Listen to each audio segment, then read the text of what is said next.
Hello friends, today I am going to discuss historical background of the Indian Constitution Part 2 by Lawman and Center of Knowledge. Sources are NCERT's 10%, Lakshmikant 60%, Jain Pandey 20%, DD Vasu 10%. Target audience is UPSC exams, state PSC, judicial aspirants, law and political science students, any interested person in polity. Let's start. 4 phases to better understanding of growth of the constitution. तो last time हमने जो है 4 phases में growth of constitution को divide कर दिया था। तो इसमें से मैंने 2 कंप्लीट कर दिए थे। Starting phase of company complete हो चुका है और कंपनी रूल कंप्लीट हो चुका है। आज हम करेंगे क्राउन रूल और उसके बाद जब क्राउन रूल ख़त्म हो जाएगा तो हम कॉन्स्टिट्यूशन मेकिंग करेंगे। चलिए देखते हैं क्राउन रूल। तो before we going into the crown rule we have to find out the solution of this question. तो लास्ट जो लेसन था उसमें मैंने ये क्वेश्चन दिया था और आप लोगों से कहा था कमेंट करिए। चलिए आप समझते हैं इसका जो है सोल्यूशन क्या है। तो इसमें क्या है, फर्स्ट जो आंसर है, it introduce an open competition system of selection and recruitment of civil servant. तो इंट्रोडक्शन हुआ था 1833 वाले एक्ट में, ना कि 1853 में। लेकिन 1833 में क्या हुआ था, कोर्ट ऑफ डायरेक्टर्स ने इसका विरोध किया था। तो 1853 में ये दोबारा जो है इंट्रोड्यूस हुआ। तो इसलिए ये जो आंसर है ये रॉन्ग हो गया यहाँ पे, जो ये ऑप्शन है। नेक्स्ट ऑप्शन देखते हैं, it introduce first time local representation in central legislative council, ये सही हो गया सेकंड वाला। Third one is it abolish board of control and board और कोर्ट ऑफ डायरेक्टर्स। तो ये वाली बात तो गलत है क्योंकि ये चीज़ की गई 1858 में, ना कि 1853 में। 1853 में ये नहीं किया गया। चलिए देखते हैं next, it extended the company rule. तो यहाँ पे फोर्थ सही हो गया, सेकंड सही हो गया और इसलिए बी होगा आंसर आपका, और बी इज़ द ऑप्शन। चलिए अब देखते हैं क्राउन रूल को। Crown rule 1858 to 1947। तो मैंने कन्वीनियंस के लिए इसको 2 पार्ट में डिवाइड कर दिया है, जिससे कि स्टडी जो है थोड़ी फीजिबल हो जाए, इजी हो जाए।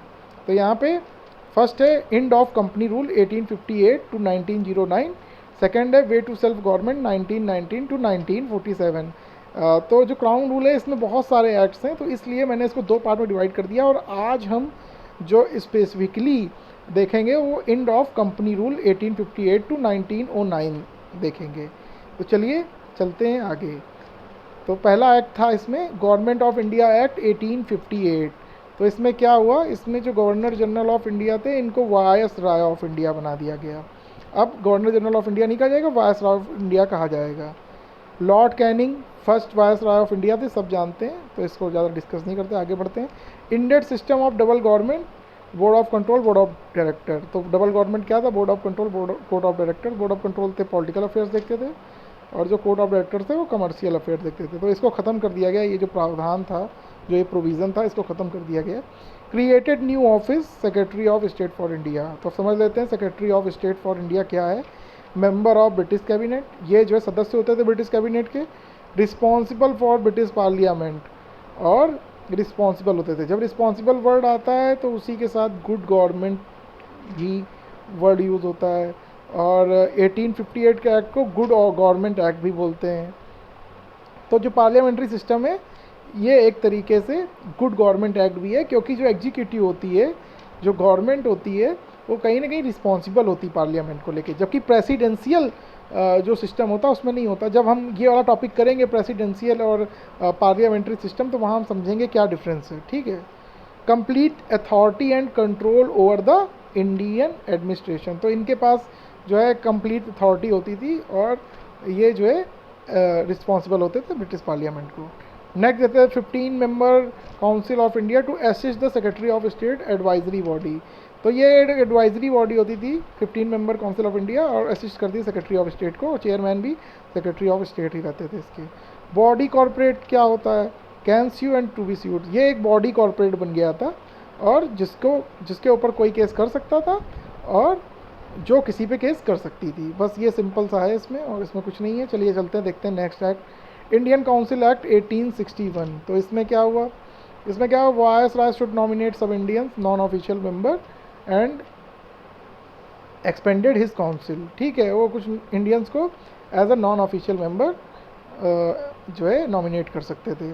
इसके अलावा restoring the legislative power to the Bombay and Madras presidencies, तो रीस्टोर कर लिया गया था। और जब डिप्राइव कब किया गया, मतलब छीनी कब गई ये लेजिस्लेटिव पावर, 1833 वाले एक्ट में छीन ली गई थी ये पावर, तो ये फिर से रीस्टोर कर दी गई, मतलब डिसेंट्रलाइजेशन फिर से आ गया। Establishment of new legislative council for Bengal and WEP, मतलब कि नॉर्थ वेस्ट ईस्टर्न प्रोविंस और पंजाब। ठीक है, ये हो गया थर्ड वन। पोर्टफोलियो सिस्टम, ये क्या होता है, इंट्रोड्यूस बाय लॉर्ड कैनिंग, ये इंट्रोड्यूस किया था लॉर्ड कैनिंग ने। Member of the viceroy council was made in charge of one or more departments of the government, was authorise to issue final orders on the behalf of that council. तो इसमें क्या हुआ, इसमें क्या होता है, जैसे कोई मेंबर होता है वायसराय काउंसिल का, तो उसको जो है एक या एक से अधिक जो डिपार्टमेंट है गवर्नमेंट के, उनका चार्ज दे दिया जाता है, और उसके बाद वो उस डिपार्टमेंट के बिहाफ पे कोई भी ऑर्डर ले सकते हैं। जैसे कि आपने देखा होगा आज भी कि जैसे अरुण जेटली साहब थे, तो उनके पास फाइनेंस मिनिस्ट्री तो थी ही, साथ में डिफेंस मिनिस्ट्री भी थी। इसी को पोर्टफोलियो सिस्टम कहते हैं, जब एक ही व्यक्ति के अंदर जो सरकार में है उसके पास एक या एक से अधिक डिपार्टमेंट है, उनके लिए वो फाइनल डिसीजन ले सकता है on the behalf of the cabinet. ठीक है, ये एक चीज़ हो गई। अब चलते हैं आगे। During an emergency viceroy can issue ordinance 6 months validity, तो इसमें क्या ऑर्डिनेंस, तो अभी भी ये ऑर्डिनेंस वाली चीज़ है, आर्टिकल 123 में ये चीज़ अभी भी दी हुई है। और अभी भी जो ऑर्डिनेंस क्या होता है, लॉ होता है। ये लॉ क्या होता है, ये टेम्परेरी जो है लॉ होता है, अनलेस एंड अनटिल पार्लियामेंट उसको पारित ना कर दे। तो इसलिए आज भी इसकी वैलिडिटी 6 मंथ्स की होती है। तो अगर हम आज के कॉन्स्टिट्यूशन से इन सब चीज़ों को रिलेट करेंगे, जो पुराने हमारे एक्ट्स आए, तो हमको समझ में आ जाएगा कि हर प्रोविज़न किस एक्ट से और क्यों आया है। तो ये बहुत इंपॉर्टेंट है चीज़ों को रिलेट करना। तो अब ये चीज़ तो डन हो गई। अब देखते हैं next act, Indian council act 1892। अब इसको देख लेते हैं। Increase non official member in central and provincial legislative council, तो समझ लेते हैं किस तरह जो है non official member central legislative, इसमें सेंट्रल वाले में कौन चुनता था, इसमें चुनते थे वायसराय। रिकमेंडेशन किसका होता था, रिकमेंडेशन होता था प्रोविंशियल लेजिस्लेटिव काउंसिल और बंगाल चैम्बर ऑफ कॉमर्स। तो ये लोग रिकमेंडेशन करते थे, ये दोनों बॉडीज़ इसमें रिकमेंडेशन करती थी। अब समझ लेते हैं प्रोविंशियल में कौन करता था, तो प्रोविंशियल में करते थे गवर्नर जो होते थे, जो भी रिस्पेक्टिव प्रोविंस है उसके। और रिकमेंडेशन किसका होता था, रिकमेंडेशन होता था यूनिवर्सिटीज़ का, म्यूनसिपैलिटीज़ का, डिस्ट्रिक्ट बोर्ड्स का, है ना, जमींदार्स का और ट्रेड यूनियंस का। तो इन सब का जो है रिकमेंडेशन होता था। Gave them power of discussing the budget addressing question to executive, तो ये एक बड़ी चीज़ हुई, क्योंकि जब भी कोई डेमोक्रेसी होती है तो वहाँ पर डिस्कशन बहुत ज़रूरी होता है। तो ये चीज़ इन्होंने चालू की कि power to discussing the budget, तो ये बहुत इंपॉर्टेंट चीज़ हुई। और addressing question to the executive, तो एग्जीक्यूटिव जब रिस्पॉन्सिबल है पार्लियामेंट को के लिए, तो वो उसको जवाब देगी कि भाई वो कोई भी कार्य क्यों कर रही है, वो अगर कोई फंड कहीं इन्वेस्ट कर रही है तो क्यों कर रही है, और इसका जवाब देना भी चाहिए। तो देखिए ये प्रोविज़न बहुत ही इंपॉर्टेंट है इस एक्ट में, तो इसको ध्यान रखिएगा। आगे क्या है, indirect provision for the use of election in some non official seats, the word election was not use in the act, the process describe as nomination made on recommendation of certain bodies. तो ये बोल रहे हैं कि भाई election word use तो नहीं हुआ, लेकिन नॉमिनेशन वर्ड वहाँ पे था। और रिकमेंडेशन ऑफ सर्टेन बॉडीज़ तो मैंने पहले ही बता दिया कौन कौन सी बॉडीज़ करती थी। अगर आप नहीं सुन पाए हैं तो दोबारा जाकर एक बार फिर लेक्चर सुन लीजिएगा। अब देखते हैं आगे, इंडियन काउंसिल एक्ट 1909, इसमें क्या हुआ, मार्ले मिंटो रिफॉर्म्स भी इसको बोलते हैं। तो मार्ले कौन थे, मार्ले थे सेक्रेटरी ऑफ स्टेट। मिंटो कौन थे, मिंटो थे वायसराय।